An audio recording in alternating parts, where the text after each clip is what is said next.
السلام علیکم ګرانو قدرمنو زمانو ډاکټر ریاض الرحمان دی.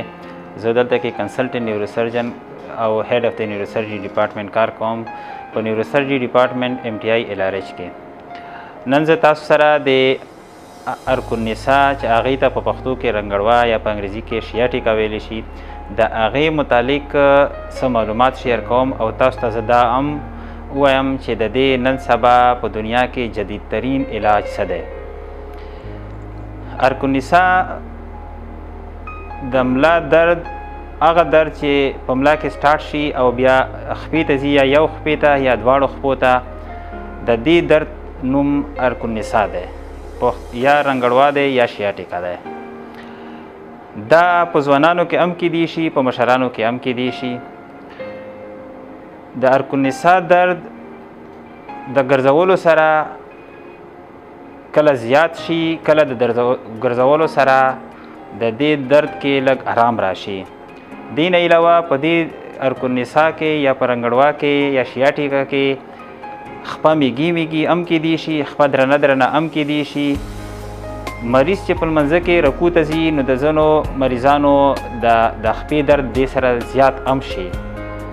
ځینې مشران خاص کر هغه رنګړوا چې په مشرانو کې کیږي هغه چې ګرځي نو هغې په خپو کې د درد نور هم سیوا شي، خپې درنې شي او مریض له غواړي چې زه لږ کښېنم، بیا چې لږ کښېني نو هغې سره دمه شي نو بیا روان شي.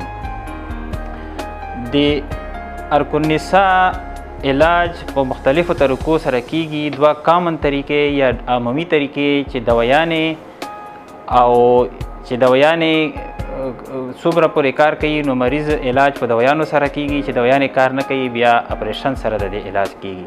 مریضانو چې دویانې خوړلې وي او د 3 میاشتو نه زیاتې خوړلې وي او د هغې آرام نه راځي، راحت یې نه راځي، افاقه یې نه کیږي دویانو سره، نو داسې مریضانو ته عمومي طور پر د آپریشن ضرورت وي.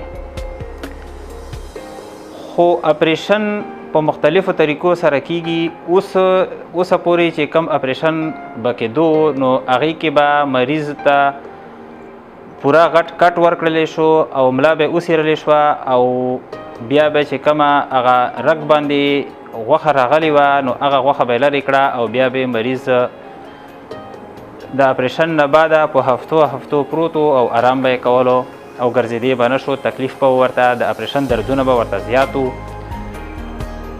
دی وجې نه د مریضانو د دې آپریشن نه یره هم زیاته وه. هغې مونږ ته چې مریض راشي نو مونږ نه مریض اول دا تپوس کوي چې ډاکټر صاحب د آپریشن نه بعده به زه څومره ټایم پورې آرام کوم او څومره ټایم پورې به زه پروت یم. اوسه پورې چې کم اوپن طریقې سره یا عمومي طریقې سره چې د کمې آپریشن یې کېدلی په دې کې بېشکه مریض ته په هفتو د آرام ضرورت وي.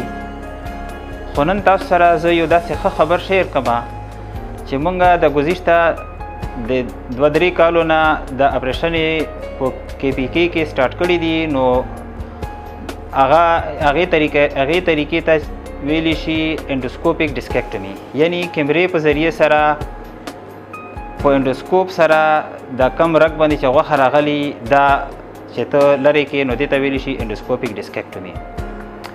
د دې انډوسکوپیک ډسکیکټمي یا د کیمرې په ذریعه سره د آپریشن کولو فایده دا ده چې یو خو چې مریض کې کټ لګول نه غواړي، غټ کټ لګول نه غواړي. مریض کې مونږ د وړوکي ډایلیټر سره معمولي غونته کې دومره کټ ورکو چې دا ډایلیټر مونږ ته د ډایلیټر مونږ په مریض کې دننه کو او بیا دې په ذریعه سره مونږ کیمرا هغه غوښې ځای ته یوسو چې په کم ځای کې په رګ باندې غوښه راغلی وي نو هغه غوښه مونږ د رګ نه لرې کو. د دې فایده دا یي چې په دې کې مونږ د مریض نه سرمن ډېره کټ کوو، نه مونږ هغې کې غوښې کټ کوو او نه مونږ په دې کې ډېر زیات سیرل کوو. په هغې کې مونږ چې کوم دی صرف کیمرا دننه کو. دا کیمرا چې کوم دی دا کیمرا دا انډوسکوپ دی یا کیمرا ده، دا دننه کو او دا کیمرا بیا مونږ کنیکټ کو د انډوسکوپي سیسټم سره. بیا مونږ کیمرې ته ګورو نو کیمرا مونږ ته د کم غوښه چې ده د عامو سترګو نه ډېره غټه ښیي او مونږ ډېر په آرام سره کې د رګونو د ډیمیج کولو چانسز بیخي نه وي او د اپریشن نه بعده مریض چې راویښ شي نو مریض ته دردونه هم نه کېږي، مریض خپل ګرځي را ګرځي. مریض چې څنګه هم راویښ شي نو مریض ګرځي را ګرځي. دا د انډوسکوپي فایده ده. په دې اپریشن کې مونږ ټول کار چې کوو ټیکنالوژي بیس وي چې دا اوس مونږ سره په LRS کې راغلی دی، ټول مونږ سره موجود دی. دا ټول هغه ټیکنالوژي ده چې د دنیا په بهترینو سنټرو کې وي او پاکستان کې ډېرو ګینې چونې هسپتالونو کې ده، هر هسپتال کې هم نشته دی.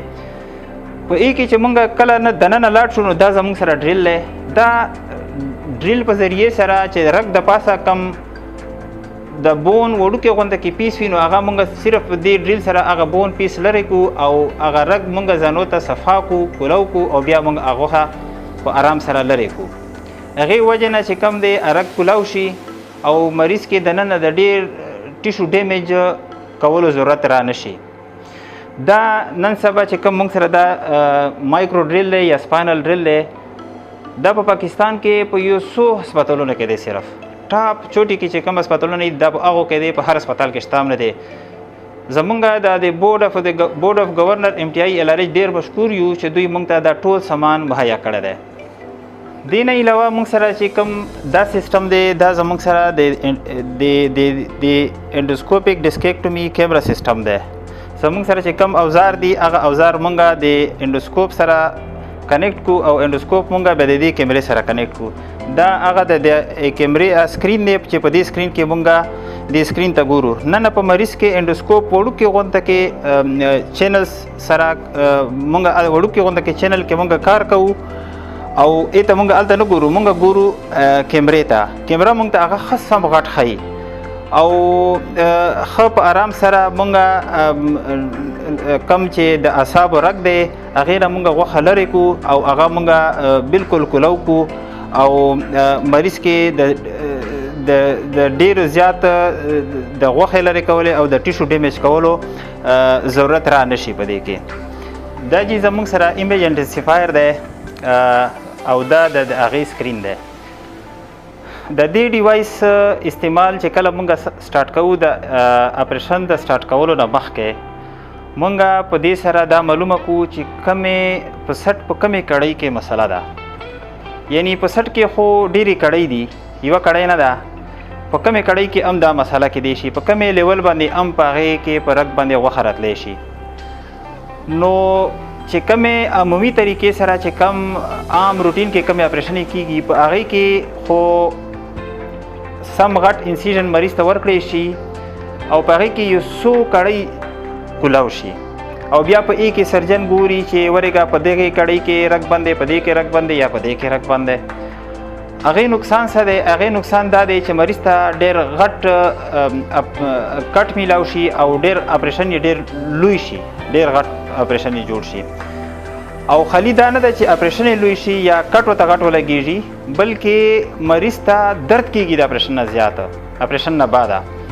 اپریشن نه بعده چې مریض ریکور کېږي نو په هغې کې یو څو هفتې لګي او مریض ګرځېدی را ګرځېدی نه شي او بیا په لانګ ټرم کې هم مریض دا کمپلینټ کوي چې یاره خپې درد خو مې ښه شو خو املا مې دغسې خوږېږي.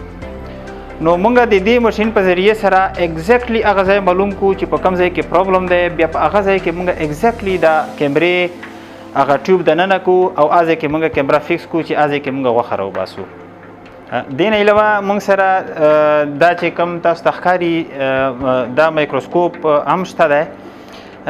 دا نن سبا چې په دنیا کې کم جدیدترین مایکروسکوپ دی دا هغه مایکروسکوپ دی او اگین زه د بورډ اف ګورنر MTI LRH ډېر مشکور یم چې دوی مونږ ته دا هم اویلیبل کړی دی.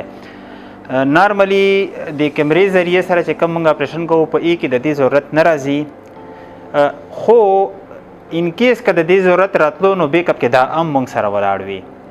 ګرانو قدرمنو، د النساء یا د رنګړوا یا د شیاټیکا چې کم اپریشن نن سبا مونږ دلته کې MTI LRH IPP کې سټارټ کړی دی د کیمرې په ذریعې سره، دا په دنیا کې نن سبا جدیدترین طریقه علاج دی.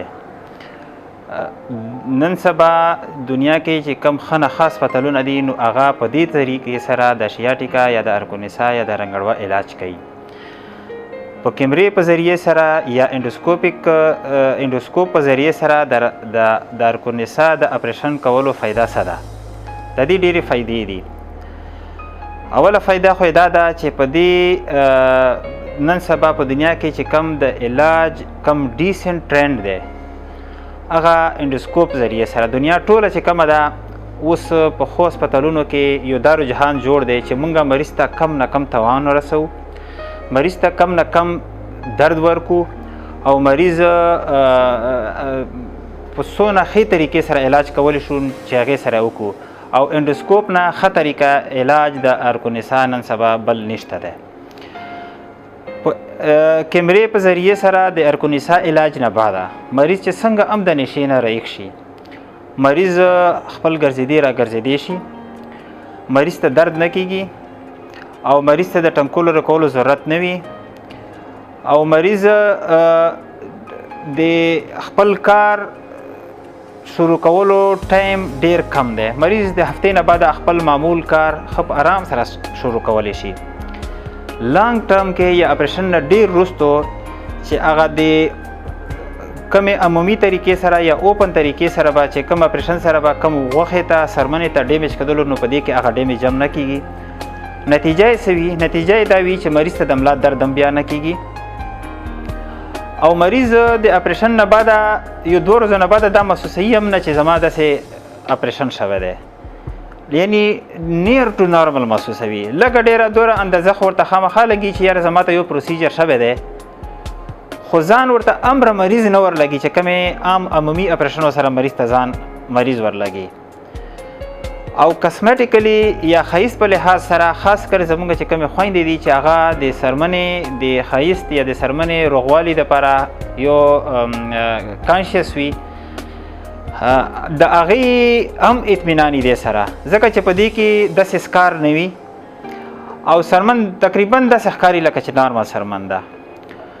نو دا داسې فایدې دي چې دا فایدې تا ته په اوپن سرجري سره نشي میلاوېدی، دا صرف د کیمرې یا د انډوسکوپ په ذریعې سره هی تا ته میلاوېدی شي. بسم الله الرحمن الرحیم. زما نادر خان نوم دی او زه ایز ا ټیکنیشن سرجیکل ټیکنیشن دلته کار کوم په نیروسرجری آپریشن تھیټر کې.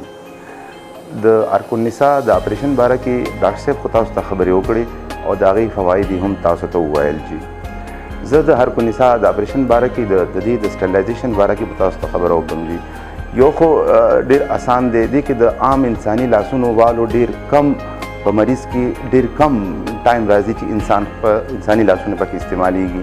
ټول د مشین کار دی، ټول د کیمرې کار دی، ټول هر څه او دا کیمرې او دا مشین چې کوم ځای کې استعمالیږي د هغې د ټریننګ دپاره زه د خپل ډویژنل هیډ ډاکټر ریاض الرحمان نیروسرجن ډېر شکرګزار یم او خاص کر د بورډ آف ګورنر هم ډېر شکرګزار یم چې هغوی سر ته ویلي دي چې خپل ټیکنیشن تاسو ټرین کوي او چې تاسو ته په اپریشن دوران کې اسانتیا وي.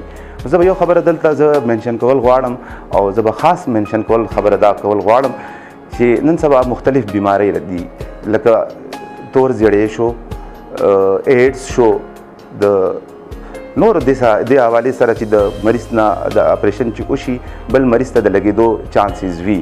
نو په دې اپریشن کې د هغې چانسز تقریبا د 0 برابر وي. زما په خپل ایز ا ټیکنیشن په دې خپل کیریئر کې ما چې څومره ایکسپیرینس دی ولې چې دې کې کوم سامان دی او کوم موږ ته ډاکټر صاحب موږ ته کوم اویلیبلیټي کړې ده د سټرلایزیشن کوم موږ سره کوم مشینز دي چې کوم په کیمرا کې نه ښکاري موږ سره خپل سټرلایزیشن رومز کې پراته دي.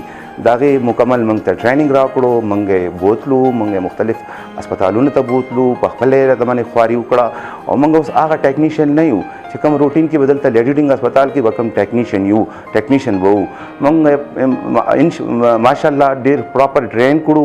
موږ خوشحالۍ سره دا خبره کوو بلکې زه دا وایم چې تاسو دلته د اپریشن تھیټر ته راځئ، د لیډینګ هسپتال IPP ته راځئ چې کوم ځای کې زموږ نیروسرجنز ناست دي، خو ورسره ستاسو ذهن ته هم دا خبره زه رسول غواړم چې تاسو بې د سټرلایزیشن نه بیخي بېغمه شئ.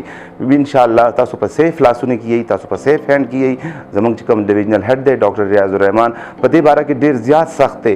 هغه د دې سټرلایزیشن باره کې ډېره زیاته خواري موږ سره کړې ده، او چې کوم سامان هغه ته پکاري ډیورنګ د اپریشن نو هغه موږ هغې ته بالکل تیار ورکوو، بلکې تیار ورته میلاو شي او سټرلایز ورته میلاو شي او مریض ته هم فایده شي او دا بیماری چې کوم نن سبا دي نو د دې خورېدو چانسز هم ختم شي.